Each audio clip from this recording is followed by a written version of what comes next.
these signature guitars are the highest selling signature guitar, only behind a Les Paul. We're going to be hanging out with John Petrucci from the band Dream Theater, and he's going to be showing us how he's as much a gear enthusiast as he is an amazing musician. I discovered fairly early on in my career that I was really into gear development. Like I had all these opinions about how stuff should be. Right. Some people just play guitar and they don't think about it too much. I don't think, this feels cool. But I'm always questioning, like, why does this have to be here? Why is this thing sharp? How come I can't get to this? It's like when you're driving a car and you're like, why can't I reach the volume? Whatever. Like I always have all these ergonomic things in my mind. So when I connected with Ernie Ball Music Man 20 years ago, we're celebrating 20-year anniversary. Congratulations. That's a big deal. You. That's a huge deal. Huge. I discovered that I was working with Sterling Ball and his family, people who were totally into exploring and solving all those issues and problems that the artist, in this case being me, would present. They were up for the challenge. I mean, up to the most minute details. So when it came to developing the Majesty, after we had already done a signature instrument, six string, 7-string baritone, a lot of the design details were worked out already and carried over to the Majesty. All the things that I just talked about, ergonomics, the positioning of knobs, materials, the tactile things. What I was aiming to do is not really reinvent the stuff we had already worked really hard on, but to now take the guitar to the next level by doing our first neck through version. And so I didn't want to just do a neck through version of what we already did. I had this whole idea of making this guitar that was just like, it's like driving a race car. It just had everything about it, was so easy to play, was light. The curves and contours just got out of your way. The neck was incredibly easy to play and thin, had this great action, but the guitar also sounded like a mountain, just had a big, big sound. And so we went about, designing this to do all those things. It just turned out to be such a wonderful instrument, such a magical instrument when people actually got into their hands. And now we're in a position where these signature guitars are the highest selling signature guitar, only behind a Les Paul, right? Which is like mind blowing to me, blows my mind. What blows my mind is that you guys took the risk. Right. The result makes sense to me. Right. Although we all inherently just love old things. Mm-hmm. Right? Yeah. Old Marshalls, old Les Pauls. I mean, what's not to like? Right? My perspective is performance based. I'm like, okay, I'm going to have this thing in battle. Like, I don't want to be fumbling for my knife like when I need it. Like, I want it to be right there. Right. So a lot of these decisions, these innovations come from that, like you play a guitar and you're playing live and your hands are sweaty and then you go to use the volume control and it's like, well, we'll put these rubber rings around them and you won't have that problem. Like just solving problems that are it's not rocket science. They're just like normal things. It's like, how come nobody ever did this? Why when I play this guitar, I rest my hand on the bridge to mute the strings, like most rock guitar players do to keep it quiet. Why should that be sharp and like dig into my hand? Why can't that be rounded and smooth and there not be any nuts or screws showing there? Like that's just simple fixes to normal problems, I remember the NAMM show when you guys debuted it. I had the same reaction everybody had. I was like, whoa, yeah, that is different. Yeah, exactly.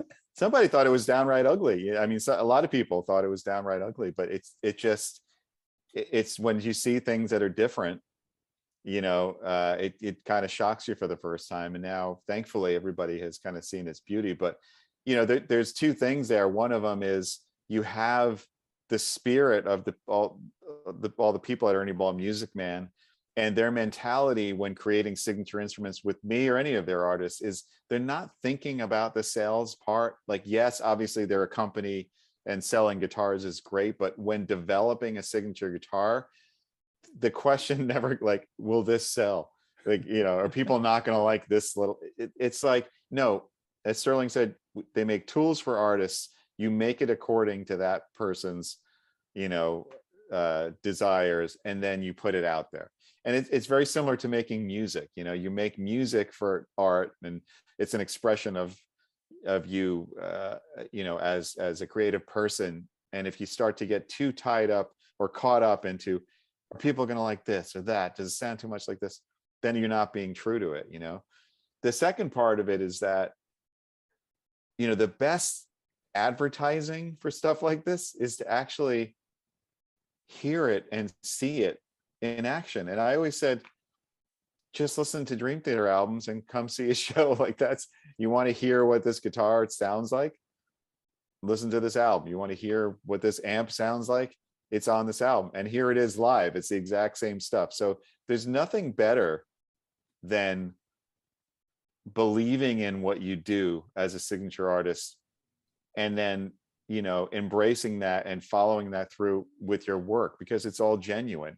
You know, I use the stuff that I love, and I've been fortunate enough to develop gear with companies who make the stuff that I love. So it's all genuine. It's not like we develop something and then, oh, live, I'm using something else. And, you know, here's the guitar, but I didn't really play it on the album. I use this. No, this is the guitar. You want to hear what it sounds like? Get the new Dream Theater album. And then if you're lucky enough, you can start to have an association with the fact that what you put your name on and the people that you choose to work with forms a partnership where it now has credibility. So people can say, if I'm doing something and I put my name on it, they could know that it's going to be something really great.